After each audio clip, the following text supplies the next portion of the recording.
আমি নিজে বলতে পারবো যে আপনি রিচ। রিচ কে আপনার দৈনন্দিন সকল খরচ বাদ দিয়েও একটা পরিমাণ টাকা আপনার থাকে যেটা আপনি কি করতে পারেন, ইচ্ছা মতো খরচ করার ক্যাপাবিলিটি যদি আপনার থাকে, আপনি জমান না বিতরণ করেন সেটা আপনার ব্যাপার, তখন হচ্ছে আপনি রিচ। আপনার কোনো শখ কোনো চাওয়া অপূর্ণ থাকছে না, আপনার টাকা আছে, আপনি কোনো কিছু করতে পারছেন, তখন হচ্ছে আপনি রিচ। কেন রিচ হতে হবে? আমরা যদি আমার গরিব আত্মীয় স্বজনকে সাহায্য করতে চাই, আমার টাকা থাকতে হবে, আমার আসলে আমি যদি আমার এলাকার জন্য কাজ করতে চাই, আমাকে রিচ হতে হবে। আমার প্রতিবেশীর জন্য কোনো কিছু যদি করতে চাই, আমাকে রিচ হতে হবে, টাকা থাকতে হবে।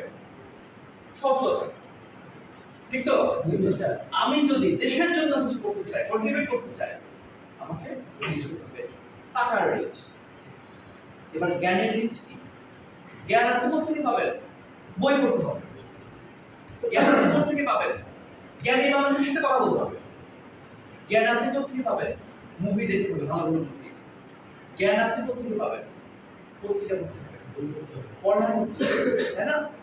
আত্মজীবনে পড়বেন, দেখবেন একটা মানুষ কিভাবে স্ট্রাগল কিভাবে বড় হয়, অনুপ্রেরণা আসবে। জ্ঞানে